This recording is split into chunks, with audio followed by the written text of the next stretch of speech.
Good morning, it's Dr. Joyce Alberts, clinical psychologist working in private practice based in North Canterbury, New Zealand. I've been posting a series of videos related to my personal concerns around the leadership and the harm caused by the overseeing shepherd servants and shepherds within the Gloriavale Christian Community. This video would be video number 7, but I want to revisit video number 4, as when I did manage to upload it, it seems that there is no sound. I may have inadvertently had earbuds connected to the computer system or a headset or something, so I'm not sure. I've tried to rectify it, but unable to. So I want to revisit that video. In that video, I talked about Mr. Howard Temple. I gave some background on Mr. Howard Temple and then went on to speak about comments that were made in the documentary devotion, The Gloriavale Story, and my concerns around how misinformation has been allowed to be portrayed to the New Zealand public, maybe people around the world. So I'm going to start off this particular video, and I just went back and wanted to fact check a quote and was reminded that this quote has been misattributed to a particular person, and it may have been taken out of context. Well, not so much out of context, but maybe a paraphrase of different statements that this person made. So it's initially been quoted to or attributed to a statement made by Edmund Burke. And the quote is, "The only thing necessary for the triumph of evil is that good men do nothing." But its origin of this particular saying is a bit more complex. So just briefly, the first printed occurrence of this statement occurred in 1916. And it was a speech by a Reverend Charles F. Aked, A-K-E-D, who said, "It has been said that for evil men to accomplish their purpose, it is only necessary that good men should do nothing." Then again, John F. Kennedy, President John F. Kennedy, United States President at the time, he also quoted that in a 1961 speech and attributed that again to Burke. But again, there's no evidence that Burke himself said it. But if we think about it, that either evil or people who can do bad things can only occur if good people do nothing. So we've got many instances of that. So, for example, if we think of during World War II, the Holocaust, we think of all of the crimes that were committed by those who were serving in the Nazi government at the time, and how there were many instances of good people remaining quiet. And why I'm bringing this up as I begin this particular video, this is again revisiting video 4, is this is basically why I'm speaking up. I'm not saying I'm a good person, and I'm not necessarily saying that the leadership of Gloriavale, that those are evil people. I'm not necessarily saying that even Mr. Howard Temple is an evil person, but some really bad things have been occurring and more than likely still occurring. So let's go back to Mr. Howard Temple. Who was he? So Mr. Howard Temple, initially known as Howard Wendell Smithman, remember in Gloriavale they've changed their names, wanting to move away from what I understand is classified by Neville Cooper at the time as more pagan names, and wanting to really differentiate themselves by giving meaningful names related to their Christian characters. So Christian in quotes, air quotes there. So Howard Wendell Smithman changed his name and is now known as Howard Temple. So initially Howard Temple was born and raised in southern USA around the cotton plantations, came from apparently rather quite a poor, deprived area of the country. He joined the US Navy and was in the Navy as an engineer for many years. He was traveling on a US Navy ship between New Zealand and Antarctica. So some people might not be aware that in New Zealand is often used as a gateway to Antarctica. In fact, to this day, the US Air Force have a base at Christchurch International Airport, and often we will see their planes not just leaving from Christchurch International Airport to Antarctica, but whatever other reconnaissance they do, their business, not mine. So Mr. Temple was on the US Navy ship going between Christchurch and Antarctica, and often on furlough or rest and recreation would be coming back to Christchurch where he would spend that time. So meets a New Zealand woman, he marries her, and then when he leaves the Navy, he initially worked as a mechanic in Christchurch. So this is in the 70s. So Christchurch in the 70s, as I've talked about in another video, we had a large square. It was known as the square. Shape was not quite square, but it was known as the square. And if you went there today, you'll see that the damaged remains of the Christchurch Cathedral are still there. This was damaged in the 2011 earthquake. So in the 70s, the square was a popular place to go, especially on Friday lunchtime. You'd often see many of the office workers or people just coming into the square, sitting, having their lunch. As a teenager myself, I remember sitting on the white steps that's between the cathedral and the main part of the square where many people would be gathering. There would be speakers. Christchurch is known, he's since retired, but we had our own wizard, the Christchurch Wizard, and he would often enter into philosophical debates with people.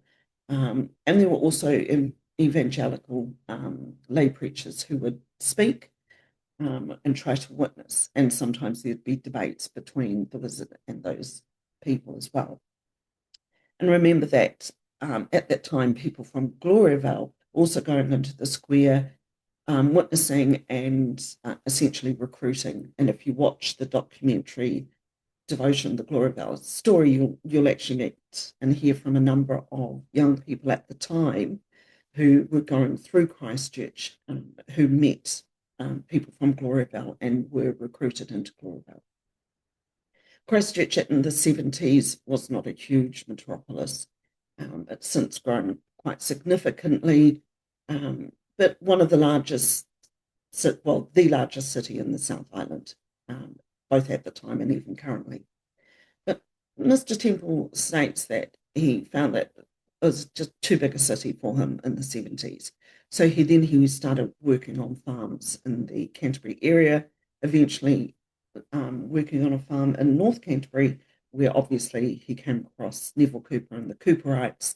And then in the 70s, when he was about 30 years old at the time and married, I'm not sure if he had children at the time, but he then joined the then Cooperite group led by Neville Cooper and quickly rose sort of to a position, a higher status position, and also being involved in the leadership.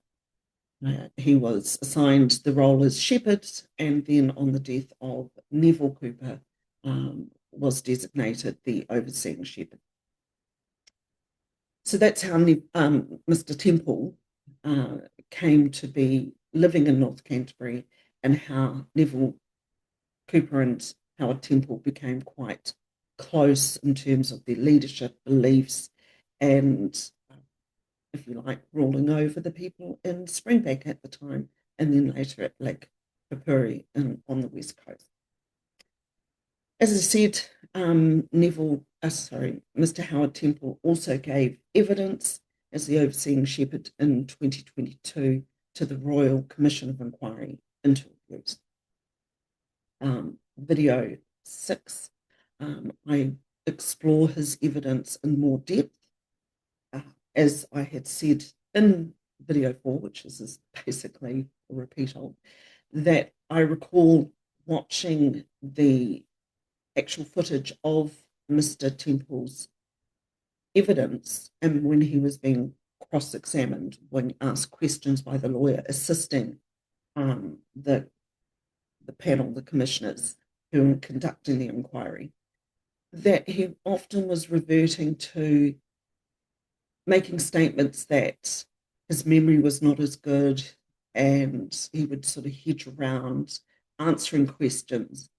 And I noted that at other times he was very accurate and could give quite detailed answers. And that caught my attention as a psychologist as I was thinking, what's going on there?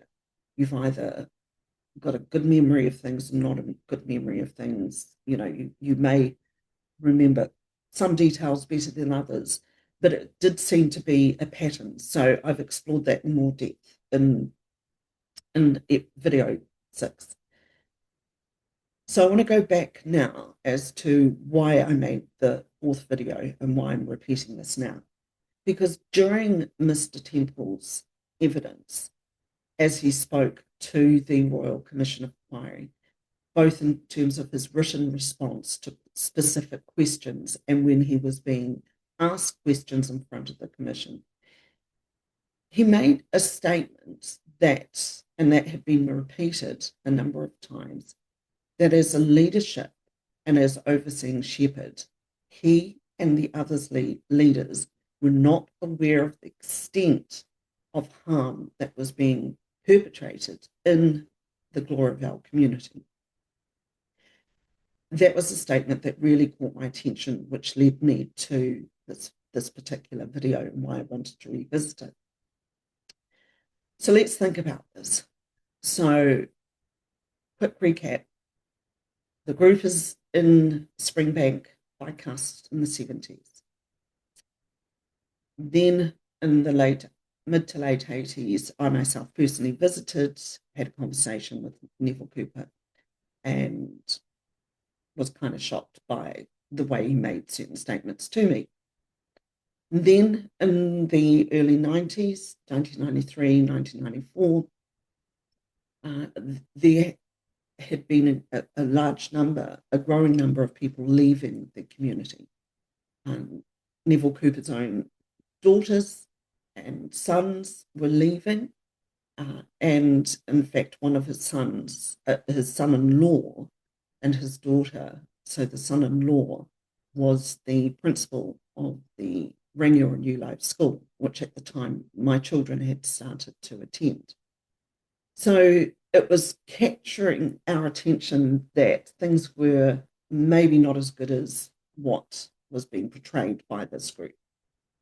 And then in the early 90s, allegations were coming forward, or disclosures were coming forward of the harm that Neville Cooper himself was causing to young people and women in Gloriavale, in Springbank.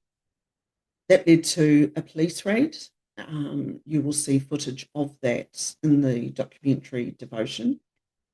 And you'll also hear a statement by one of the current leaders that at the time that was, in his opinion, an overreaction by the police. And he made the statement that he compared the police response to the raid at Springbank, and he compared that to the raid conducted by law enforcement in the United States in Waco, Texas. And I've talked about that in another video. So there was a raid. The police seized evidence, including videotapes. It's important. I'm going to come back to that. Just put that aside. The police seized videotapes. So that was in the 90s. So Neville Cooper is charged with multiple counts of specific harm to children, to his own children, and to women. He faced a trial, a criminal trial.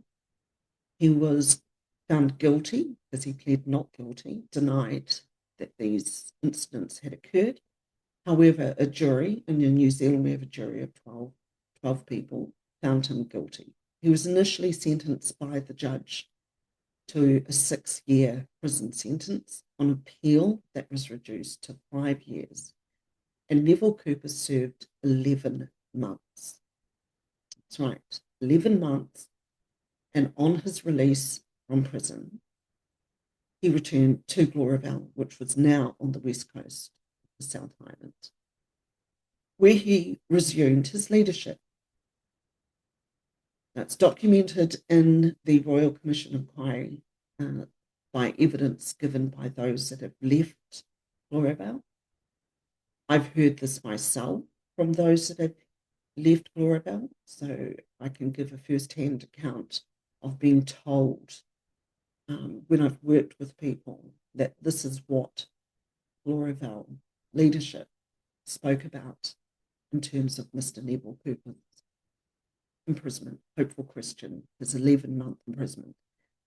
They were told that he was being persecuted for his faith, that the New Zealand government and New Zealand police were attempting to close down this group by taking criminal charges against Neville Cooper and putting him in prison. Obviously, when he's released, it's clear that that wasn't working, so that bolstered their confidence, if you like, that they could continue in their practices. That's 1994, 1995, when Neville Cooper returns to lead the community. So Mr. Temple, giving evidence in 2022, is making a statement that the leadership were not aware of the extent of the harm that was being caused.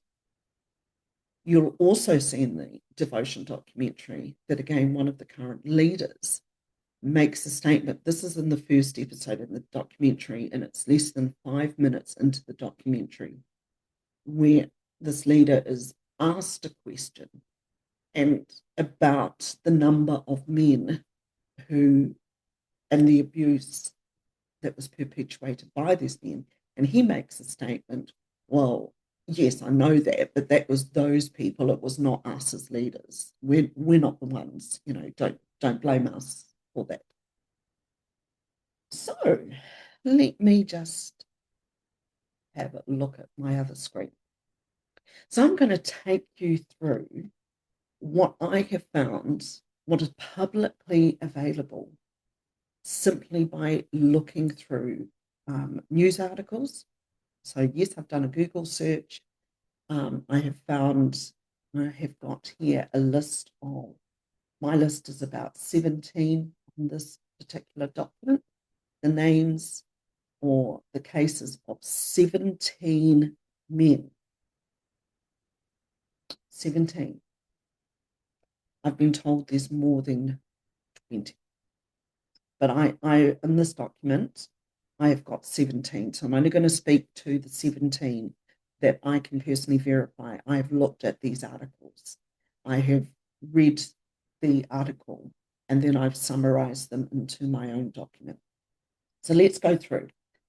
So as I said, the first one in my document, number 1, Neville Cooper changed his name to Hopeful Christian. He was the leader and the founder of Gloriavale, as we know it now, and appointed himself as overseeing shepherd. Neville Cooper, a Hopeful Christian, was very much a man, it was his way or no way. So he was initially charged with offending against young people between 12 and 17, including physical contact, skin-on-skin contact with personal private areas of their bodies.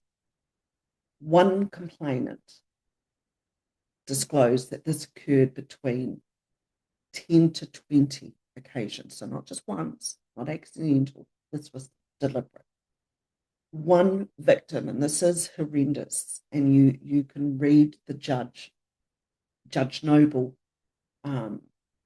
spoke about this in his sentencing of Neville Cooper, spoke about the impact on this one victim. She was physically injured We know the psychological harm of this type of abuse is horrendous, but especially when you combine the two together. She was left bleeding and in pain because Neville Cooper had used a wooden object.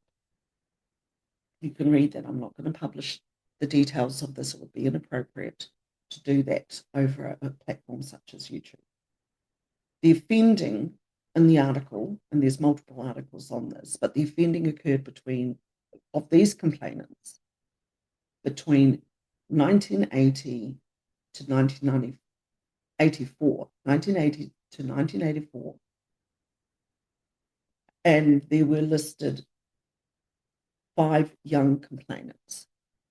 These are young people, vulnerable people, some of whom were Neville Cooper's own children. At the time, the news article says that at the time of this offending, Neville Cooper was in his 50s. I think it was 53 to 57.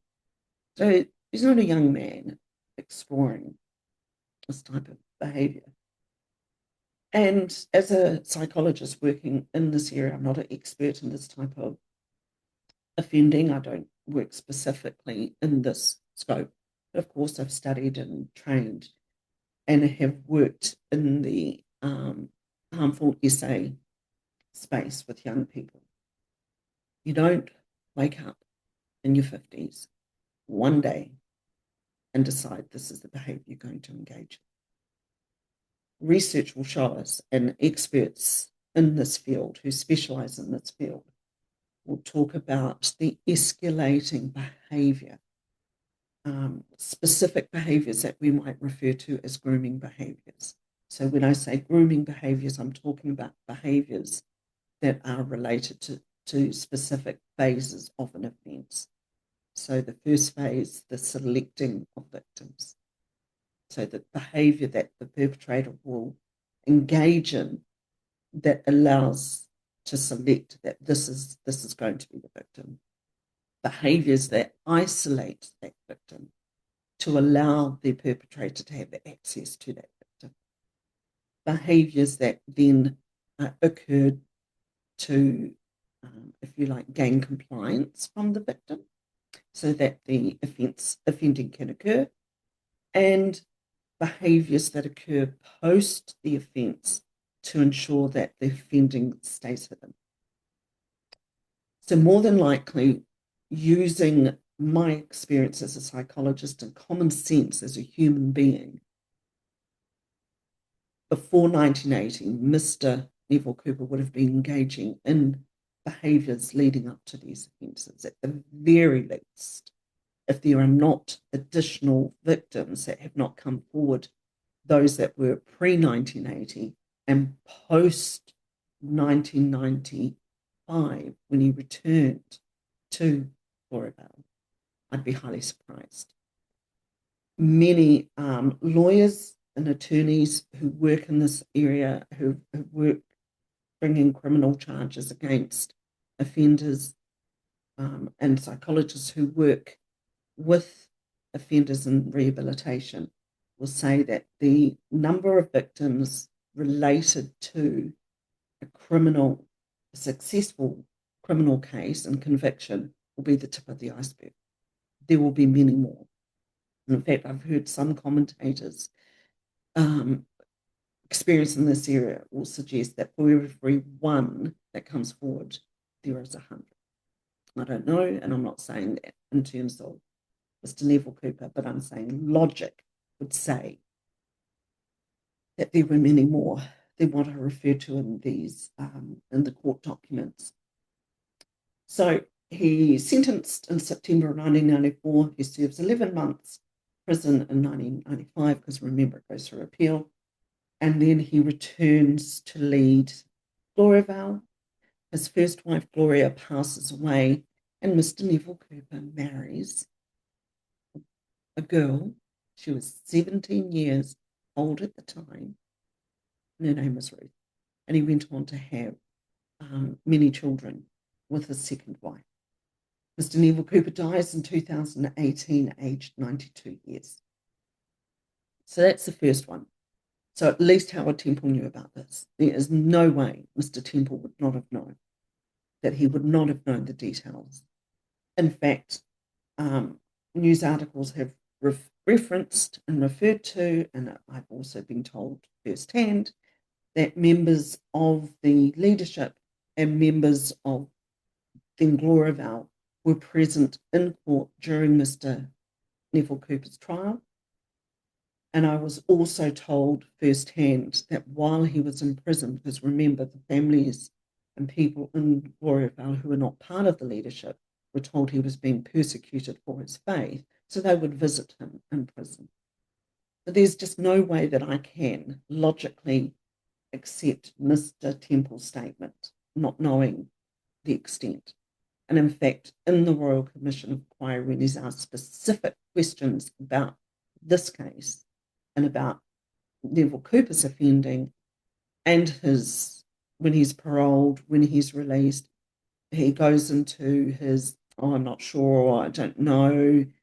When he's asked specifically, were members of Gloriavale told, misled, lied to, if you prefer that term, about the nature of Mr. Cooper's offending and why he was imprisoned, he again hedges and he says, well, I know some people would have said that he was being persecuted for his faith, but it's not something I would have said. So distancing himself from that, which is where I get concerned as a psychologist, because that is coming across to me as being deceitful when you start distancing yourself. And again, it's not logical for him to say that because he was high up in the leadership. So it's my understanding that while Neville Cooper was serving a sentence, David Courage took over the leadership, but he has since left. Hence, Howard Temple took over as overseeing shepherd. Okay, let's move on. So the second person I have on my list is Clem Reddy. So again, this is all public. This is in the public sphere. These are not people I've met. These are not people I've worked with. I'm not breaching anyone's confidentiality here. You will find this information should you choose to find it. So Clem Reddy was sentenced to 12 months, and this is in May 2018. So we've already moved from 1994, 1995. So this was a criminal conviction, 12-month supervision. It's what he was sentenced to. And this was for using objects, and this is going to become important too, using objects to physically discipline his own daughter. So his own daughter, once she had left, she had disclosed this physical abuse and charges were laid. He has since returned to live in Gloriavale, so continued to live there. But now he's really on the outer. He's still, my understanding that Clem Reddy and his wife continue to live in a sort of apartment above a workshop on the Gloriavale site on the west coast. And he has said in his evidence, which has been documented, that he has said under oath that essentially the Gloriavale leadership have left him financially poor. They have stolen his retirement superannuation. They have profited from his physical labour, his wife's physical labour, and even his children's physical labour because they weren't being paid. He said that he had to front, this is from a news story in his own words, he had to front to the leaders to get permission to return, and he said he had every intention of making everything right so he could be with his family again. He said he was bullied and intimidated, but eventually he was told he could come back and be one of the brethren. And that meant he had no opinion, no voice, and no conscience. So this is a male in Gloriavale who's not considered high status. He's not considered part of the leadership. So as a male in that position, he has no voice, no opinion, and no conscience. He can't think for himself. Let's move on. So this is a teacher now, and again documented. This is just stand fast. So he pled guilty. It's important because Neville Cooper did not. He pled guilty to 2 charges of SA by unlawful S connection against 2 girls aged 7 and 14, with 10 charges of indecent assault on girls under the age of 12 and 6 charges against girls aged between 12 and 16. So this is a person in a leadership role, position of authority, a teacher in the Gloriavale Christian School. 21 victims were identified in court documents. He was sentenced to 6 months of community detention and was then subject to extensive supervision with special conditions. Okay, so this is 2019. So we have 1994, Neville Cooper. 2018, Him Ready. 2019, Just Stand Fast. 6 months, community sentence. He returns to Gloriavale and continues to offend against children in Gloriavale. A further 23 charges against 15 girls and physical violence against 5 boys and an adult from 1983 to 2023 were laid and faced charges again. He's convicted and he's sentenced to 4 years in prison. And this is 2024. Remember, the Commission of Inquiry was 2022, and he'd already been sentenced in 2019. Let's carry on. I found 2 articles related to Howard Temple himself. I will mention the first article, but I'm just not sure about this one. I'm not sure how reliable it is, but I am going to mention it. So remember, Howard Temple gives his evidence to the Royal Commission Inquiry in October, 13th of October 2022. This article, which I did find, and it is on a reputable news source, said that he was sentenced, Howard Temple himself was sentenced in 2019 for unlawful connection with a young person under the age of 16, and he was given 6 months home detention. If this is true, if this article is accurate, and this did occur, he was given 6 months home detention, which would mean in Gloriavale, you might be living on the farm.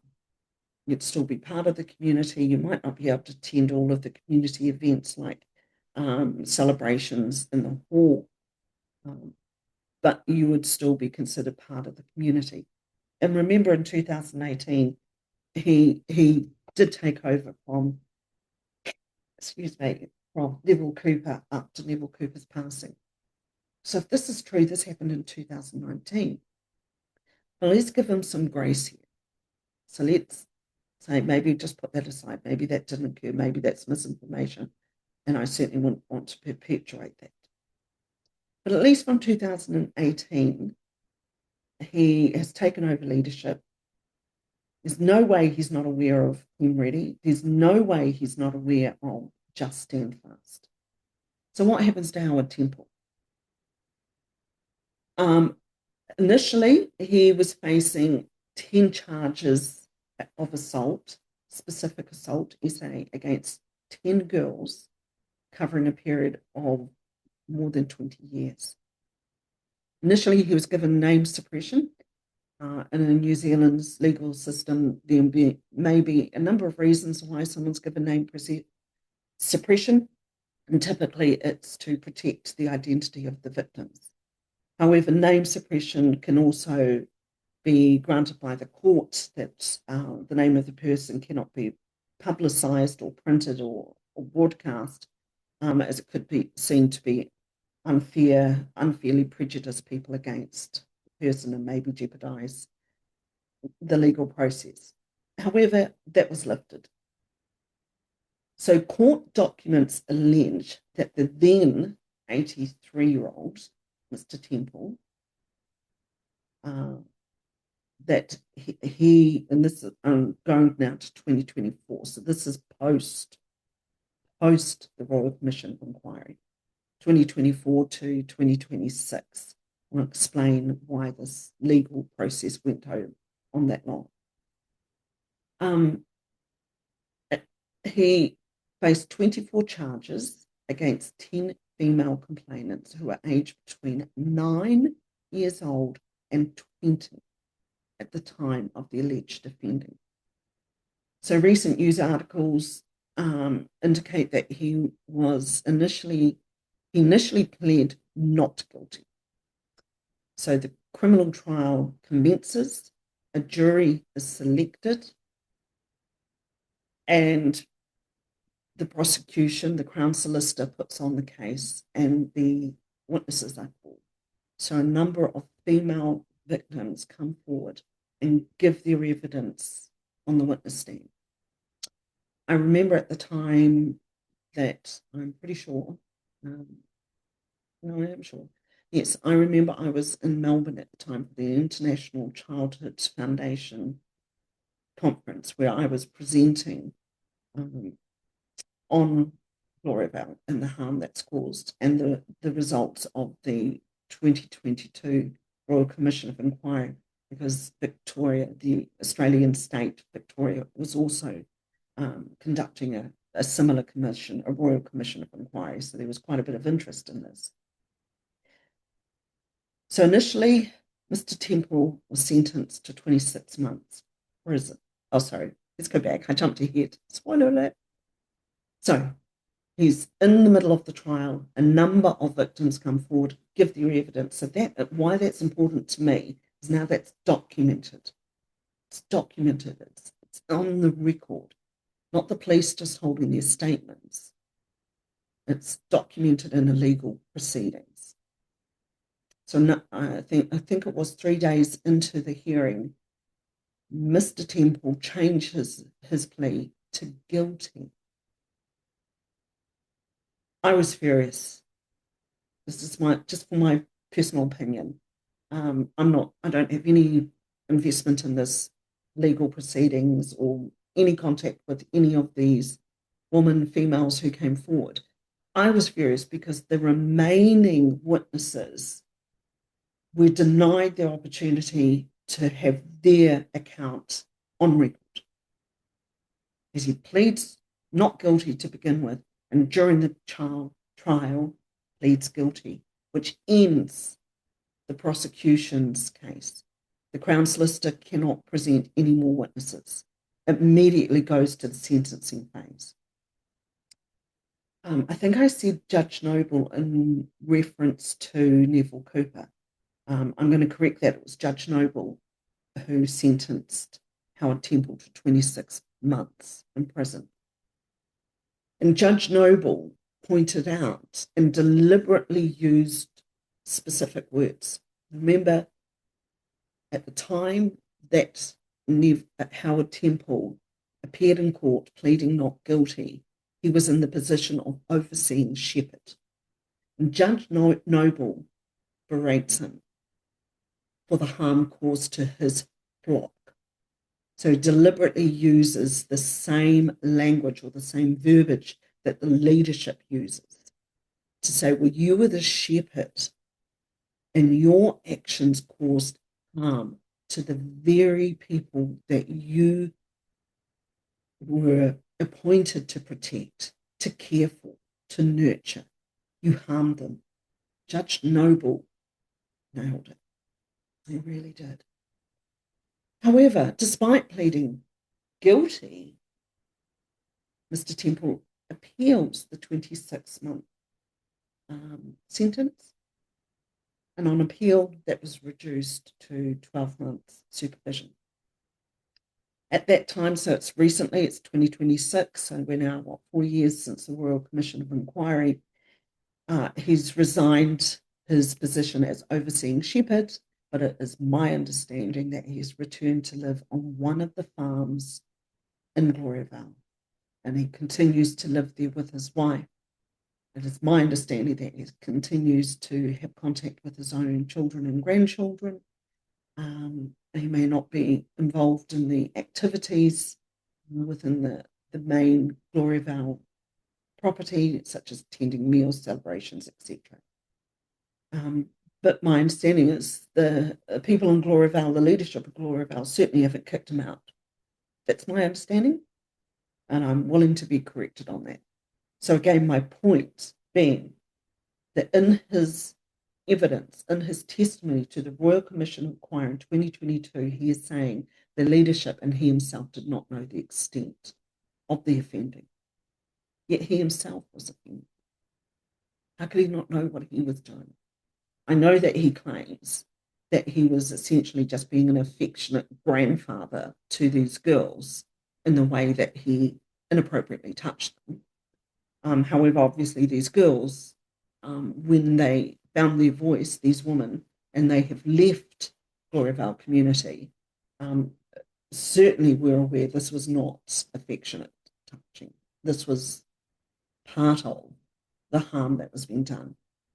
And it's my understanding from the documents I've read and the accounts given in various documentaries that Mr. Temple would do this openly in the main dining area, that as these girls and females who were serving food to these leaders in the dining room, as they walked past, this is when he took the opportunity to inappropriately touch them, and worse, on other occasions too, but often openly. And it was somehow deemed acceptable behaviour. So he's not kicked out. He's still part of them. Let's go on. Okay. Then we've got Vigilant Standrew. Now, he was a servant, so part of the leadership. First of all, I think he was appointed in 2019, because we have a lot of, remember, we've got other men who are being convicted and are standing down from their position, so they're appointing other men in. Now, he resigned his position of authority in Gloriavale in 2022. Remember, 2022, when the Royal Commission of Inquiry is occurring. He initially denied charges of assaulting 14 boys, 14, 1 4. But later, pattern is appearing here, later pled guilty to charges of assault of boys aged 9, 10, and 11 between July 2017 and July 2020. I challenge anyone to say that this is now historical, something that's been claimed. So Vigilant Standrew initially faced 7 charges. However, 4 were withdrawn and 2 others were laid representatively, covering multiple offences of the same type. I'm not a lawyer, so I'm not going to break down what representatively means, but I do understand that there may be a number of reasons why charges may be withdrawn. The Crown Solicitor or the prosecutor may decide that they're not confident in the weight of the evidence, that they will be successful in those bringing those charges, and so they might want to drop the charges or reduce the charges to increase confidence in gaining a conviction. Okay. So summary of facts indicate that Standrew harmed children using various weapons, including garden tools, a steel toe-capped gumboot, and a length of plastic pipe. The boys were aged between 8 and 10 years at the time. In 2021, Standrew was still living in the Gloriavale compound, He was remanded on bail. So this is in 2021. And then remember, he pled guilty to these charges after initially pleading not guilty, and he was sentenced to 12 months supervision in January of 2022. Mr. Temple, I know you claim your memory is not so good. You gave evidence in October of 2022. So let's count up again. So we've got 1994, 1995, Neville Cooper, 2018, Ready. 2019 is when Just Stand Fast was first convicted for his offences, potentially Mr. Temple, yourself in 2019. And then we've got Vigilant Stand True. How can you say with a straight face you are not aware of the extent? Because number 6, Timothy Disciple. 7 historical charges of assault against children and teenagers. He was a father of 10. Was found guilty, initially sentenced to 2 years, 6 months, and it was reduced to 21 months on appeal. He was sentenced November 2022. Again, Mr. Temple, this legal proceedings would have been occurring at the time you gave evidence. So that brings us up to 6. Okay, Joseph Hope. He was a member of the Gloriavale Christian Community. He was sentenced in the Greymouth District Court in June of 2022. June of 2022 for the same specific offending as Neville Cooper against a girl under the age of 12. He was 43 at the time, and the news article says he is still a member of the community. He tried to keep his name secret, and he took it to appeal in the High Court. However, Justice Jonathan Eaton said it was in the public interest to have Hope's name published as part of an open justice sentencing, the justice system. So that was appealing the release or lifting of name suppression. He was requesting name suppression, and Justice Jonathan Eaton said, no, that's in the public interest. People need to know. Because remember, this is number 7. Okay. At sentencing, Judge Alistair Garland said the court had received many letters of support for Hope from people of Gloriavale who spoke about him in glowing terms as a father and a member of the community. He was sentenced to 2 years and 9 months. So he's found guilty in June of 2022, and he's sentenced in October of 2022. Mr. Temple, are you not listening? Maybe turn up your hearing aids. So that's number 7. Then we have John Reading. A judge has told Mr. Reddy, a former Gloriavale dairy farm manager, that he'd spent enough of his life in chains, and sentencing him to community detention for beating 2 11-year-old boys. He hit these boys with a metal fence implement to discourage their disobedience while he was in a position of authority over these boys. The news article says that the offending occurred on one of the farms after school.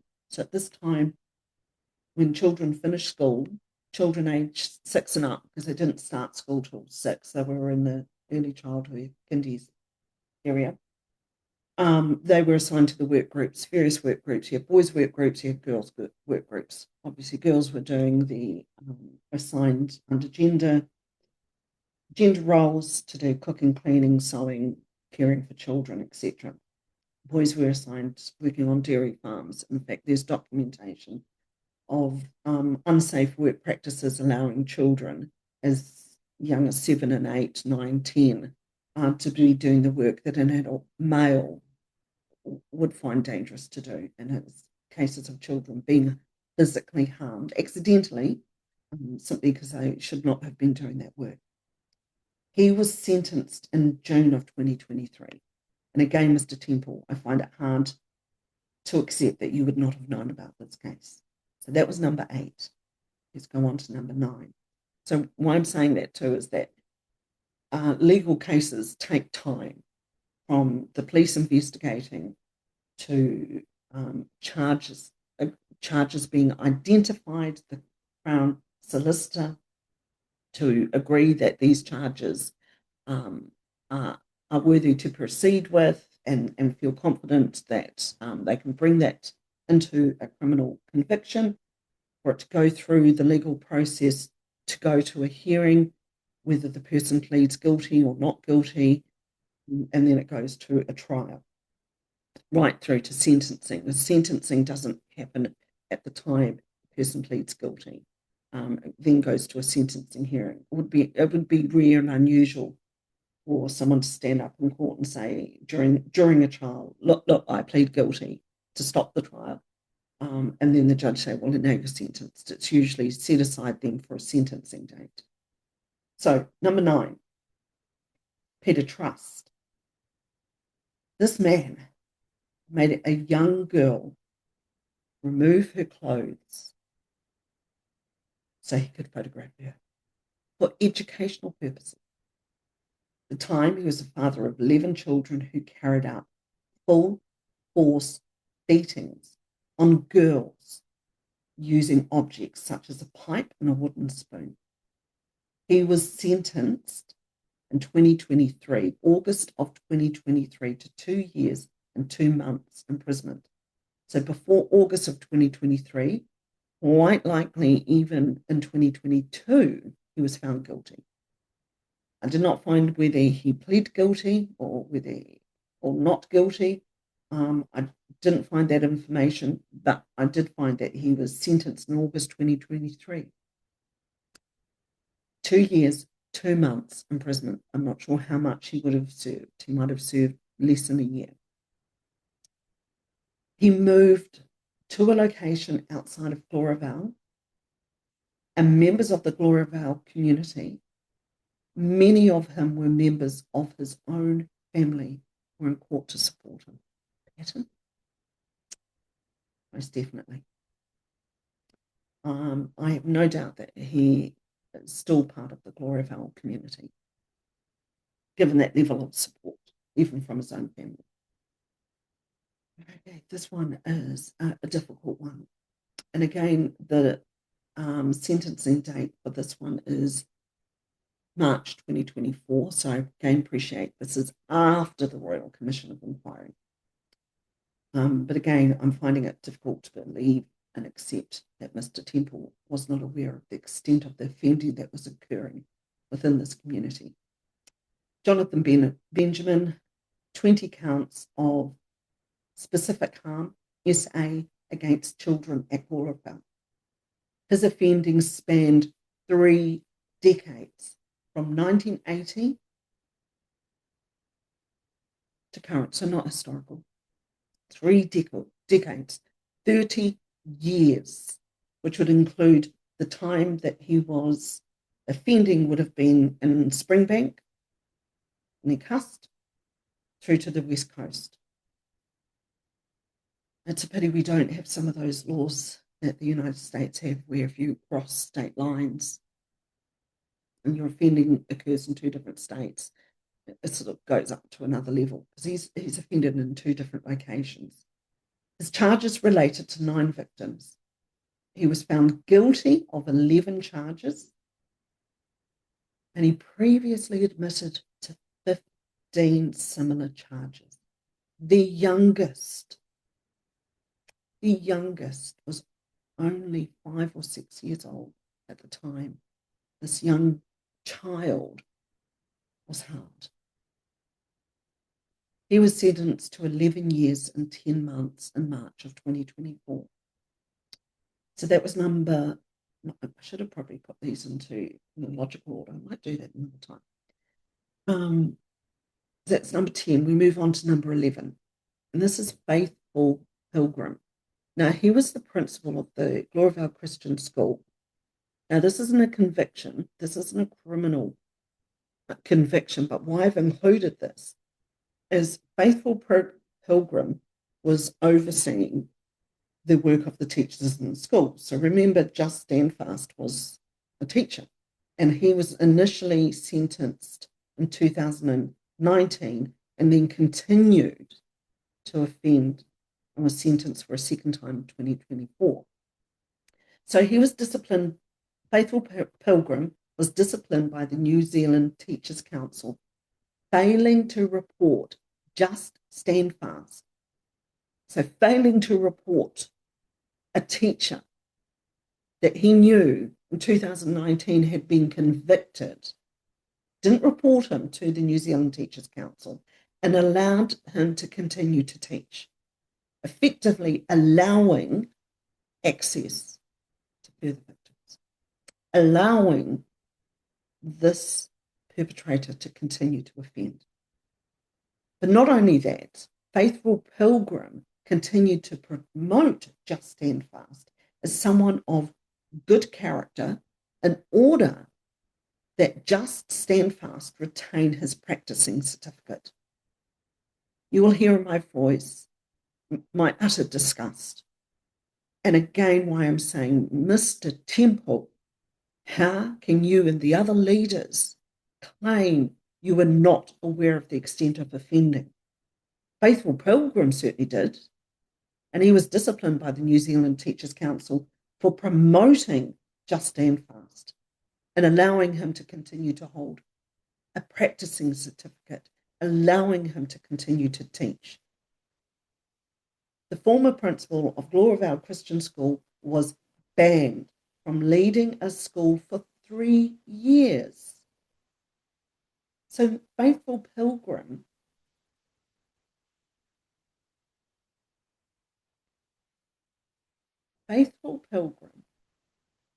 could now actually return to lead the school because this occurred in May of 2022.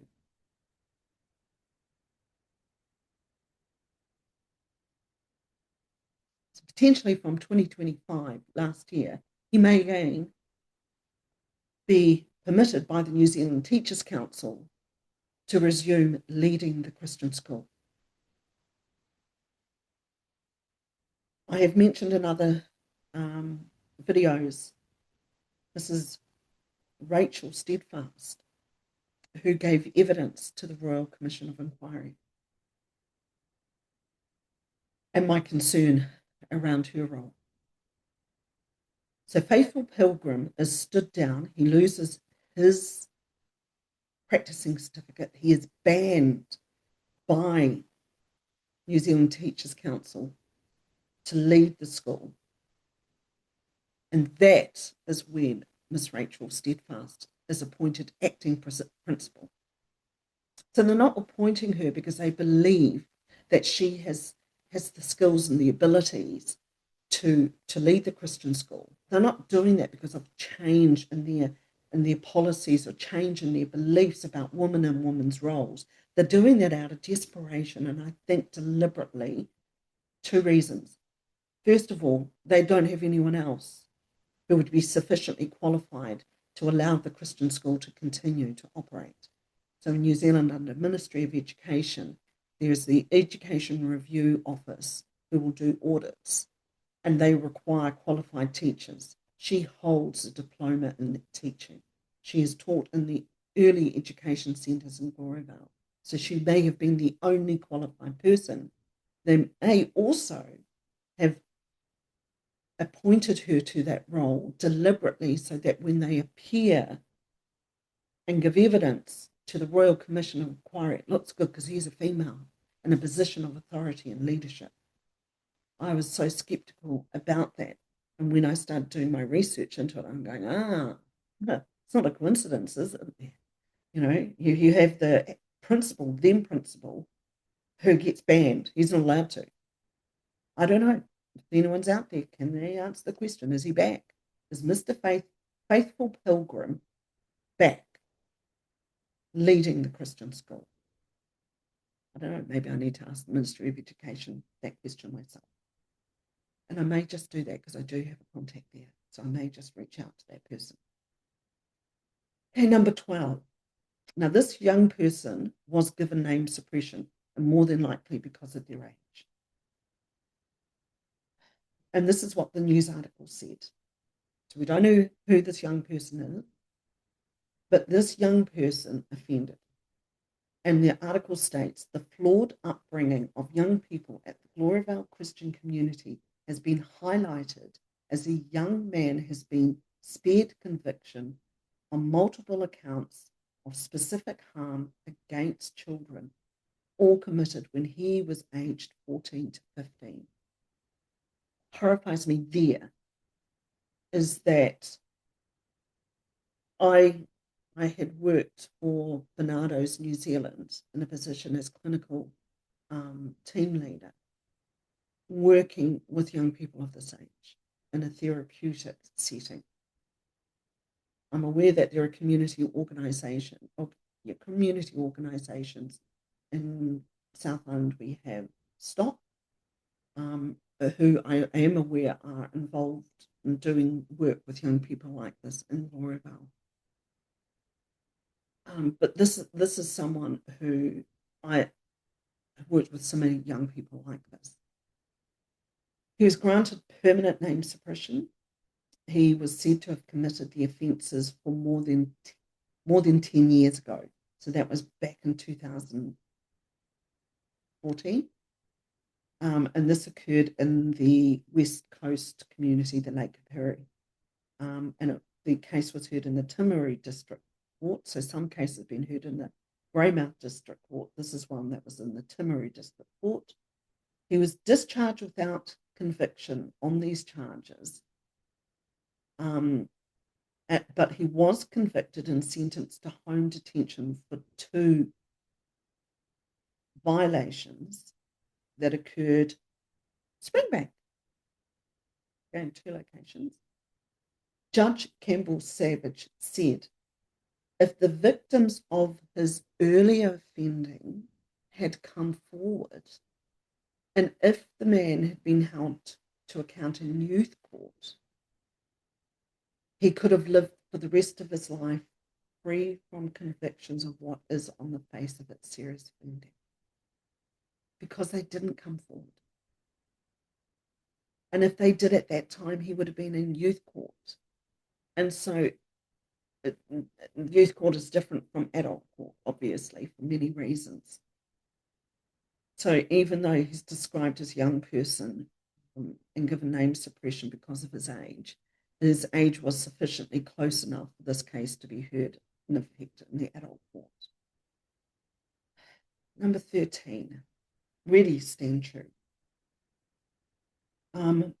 Sentenced in January of 2024, 2 charges, again of specific harm, one of specific violation, offending in the around mid-2008, after he saw these females without clothing as the female exited the shower. In another documentary, I've talked about the hostels, and I've heard from people who've come out of Gloriavale that the showers and bathroom toilet areas on each level, so there's 2 levels of the hostels. Apparently, the Royal Commission of Inquiry said there are 4 hostels. So that would be at least 4 bathrooms. That these were communal and they weren't separated into male and female. So adult men being able to see females and children coming out of the shower without clothing or undressing or toileting.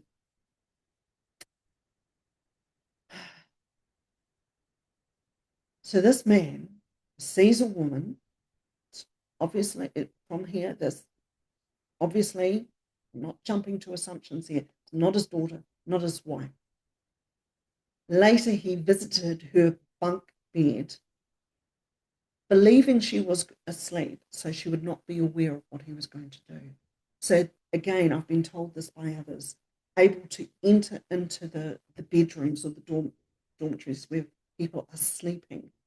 And often, because of the nature of the work these women did, they would take opportunity to sleep when they could. Escaping Utopia, and I was just watching that before. One of the women there said she would have a shower, get fully dressed, including her head covering, and then go to bed and sleep for 4 hours because she had to get up to start preparing, baking bread, making meals, whatever. Many people talk about taking the opportunity to maybe even sleep in the kitchens where it's warm, just take a quick nap. They're exhausted. One person said that it was almost like they were being worked to death. So this man, really stand true, enters. So he's seen this woman without clothes, obviously becomes lustful, obviously then attempts deliberately to offend. He's sentenced to 10 months home detention to be served in a house owned by Gloriavale, but away from his family. So not if you like, excluded or sent away from Gloriavale. These men come back to Gloriavale. Mr. Temple, you know this. You're part of the leadership and overseeing and allowing this to happen, so don't tell me you weren't aware of the extent. I do not accept that. Especially when we now have your own son. Number 14, Salem Temple. This is one that's distressing. So after 2 jury trials, Salem Temple had his charges dropped. The woman had come forward after leaving Gloriavale, goes to the police, and she makes a witness statement as to what Salem Temple did to her. And she said she was finally able to tell. So if you watch the video where I talk about what happens in the Royal Commission of Inquiry, there was a policy where women and children and men were being told you are not allowed to speak of what happens in Gloriavale to anyone outside Gloriavale. So it's not until they leave Gloriavale. But you know what happens now? These women, these victims are being told. It's been told in the media to members of the public on documentary that these people are liars. That the reason why they are coming out and saying it after they leave is because they are vengeful. They want to shut Gloriavale down. And I say no, Mr. Temple, no, Salem Temple. They come out and tell their stories and what you have done. And I appreciate that those charges were dropped. So legally you are deemed to be innocent. But there's not a coincidence here. They come out and tell their stories because they were not allowed to. They were prevented, actively prevented. And I've been told by other victims who have not come forward, people who've told me specifically about your offending Mr. Salem Temple, your son, Mr. Howard Temple. There are more victims, alleged victims of his alleged offending. We have another person number 15, a Gloriavale man with name suppression. The details, I don't have a date for this one, but it is the 15th one. He pled guilty to 4 charges of specific harm to females aged between 12 and 16, 2 charges of specific harm to a boy aged 12, between 12 and 16, one charge of unlawful connection with a female between 12 and 16 years, and 4 of specific harm, assault. So assault, meaning there is physical contact of a girl under the age of 12. He pleaded guilty. That's all the information I have on that one. Number 16. So we're getting close. Number 16. Aaron Courage. There's another one of physical harm. Whipped his daughter with a computer cord until she fainted to punish her for having an unapproved relationship with a boy in Gloriavale. Members of leaders have to approve that. And boys and girls can't just sort of figure out their own relationships and sort of casually talk. You're not allowed to do that. You have to wait until the leadership agree that you're a young man is old enough now to marry. And so his daughter, remember, girls are so vulnerable in this community, but he punishes his daughter and whips her to the point that she faints. He's convicted of harming her using a weapon but discharged without further penalty. And I absolutely believe that he's still there. Why wouldn't I? The others return. Number 17. This is the last one I'm going to refer to today. Number 17. Fervent Ben Cannon. Mr. Temple, this is your son-in-law. He is married to your daughter. He admits during the trial, pleads not guilty to begin with, trial begins, then pleads guilty. It is my understanding, based on what I've been told, that one of the reasons these men do that, one of the reasons that they initially, they changed their plea from not guilty to guilty, and why this continued to be supported, and the women, often their own wives or even their own daughters, accept that they didn't do it, because these men say, even if they plead guilty and they're found convicted, they say, no, but I didn't do it. And these women believe it because they say, well, they do that to stop these women from lying. They want to protect these women from lying on the witness stand. So they'll just go, okay, let's just stop this. I didn't do it, but I'll plead guilty. Give me a sentence, because I really, put it on me, because I don't want to hear these women continue to lie. Give me.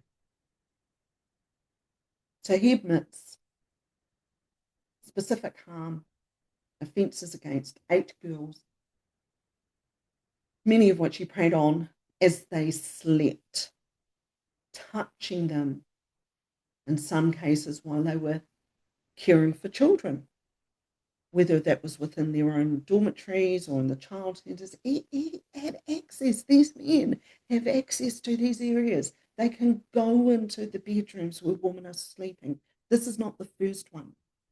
This is not the first one who's done this. He was 45 when he pled guilty to these charges and indecent acts against girls aged 11 and upwards.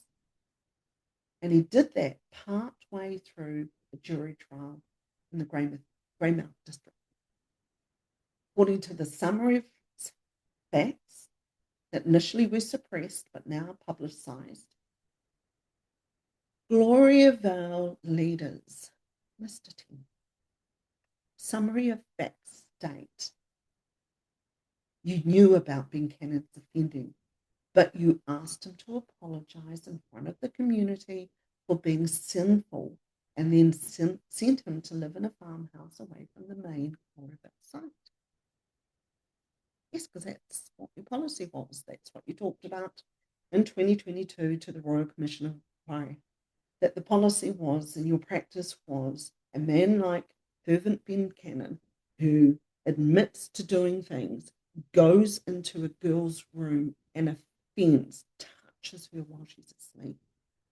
You have him apologise. but the summary of facts doesn't say the next part.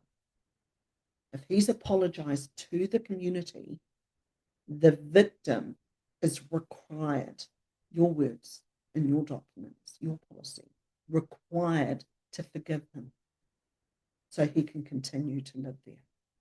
And the girl is required because otherwise her salvation is at stake. So she has to forgive him. He was convicted because he pled guilty to 23 charges of offending against 10 victims. He pled guilty on the third day of trial, jury trial, and then his charges, 23 are reduced to 8 against 8 victims. They knew about it. The leadership knew about it. That is documented. It's in the summary of facts. You can't deny that. Cannot deny. Police were made aware of an allegation that Mr. Fervent Ben Cannon had indecently assaulted a 13-year-old girl. The girl and her parents were members. So this is before all of this. This is what you knew about, Mr. Temple. The girl and her parents were members of Gloriavale, and they did come forward. They were living on site, and they were reluctant to formalise the complaint because of the policies and the teachings that you were promoting, Mr. Temple. So they moved, Mr. Ben Cannon and his family moved to the farmhouse because that's what you did, just outside of the Gloriavale compound. He first appeared in court in 2021. Right to the Royal Commission of Inquiry. And at that time, not only was Mr. Ben Cannon's name suppressed, but also the fact that this was related to the Gloriavale Christian Community. And that was suppressed until September 2024. The trial began before Judge Raoul Neve. It was supposed to take 3 weeks. There were supposed to be 29 witnesses who were going to give evidence for the prosecution. You were going to be called. Peter Righteous was going to be called. And Samuel Valor.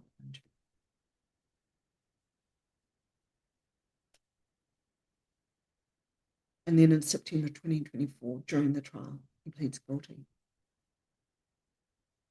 Was that part of it too? So that you guys didn't have to give evidence? Mm-hmm. I do know that Mr. Fervent Ben Cannon received, I understand it was a 2-year prison sentence, which he served at the Department of Corrections, the Rolleston prison, frequently visited by family, friends, and supporters. So there we go. I've just gone through 17, and I understand there are more. But those are the 17 that I can confidently speak to because I researched that myself. I'm just going to do one more little bit of research here, and I'm going to look up the name Ben Cannon. I understand this has a historical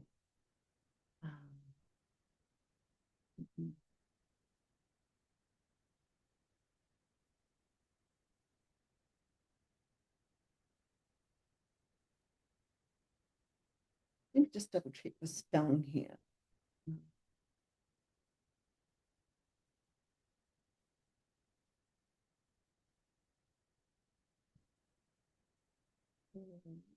Let me just double check.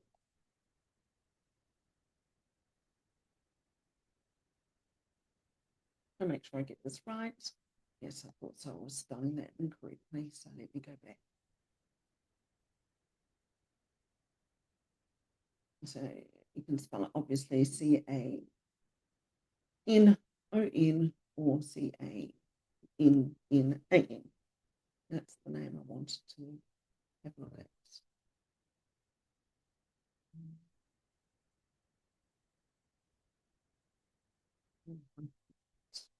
It's hyphenated.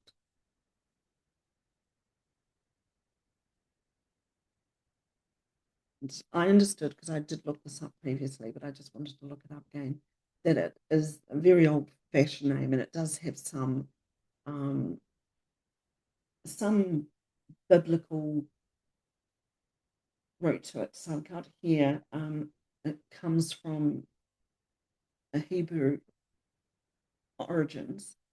The name Canaan refers to the son of Ham, the son of Noah, as well as the descendants of Canaan. Oh, that's Canaan, not Canaan. That's what, beg your pardon. That is with, I want to do it. I don't know if that's done deliberately.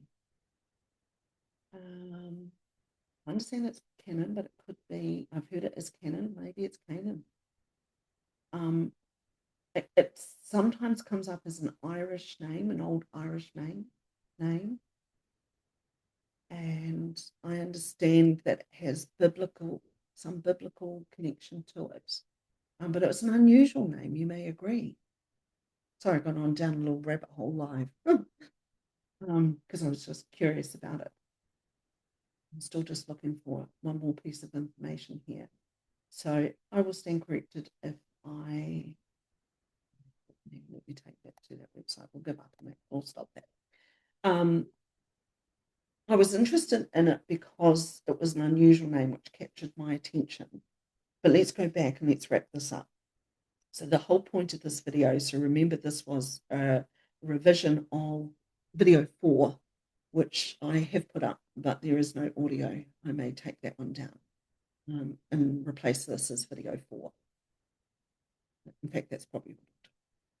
So let's recap. In that video, I was talking about Howard Temple and introducing those that don't know Howard Temple, who he was, how he came to New Zealand, and how he came to be overseeing shepherd of the Gloriavale Christian Community.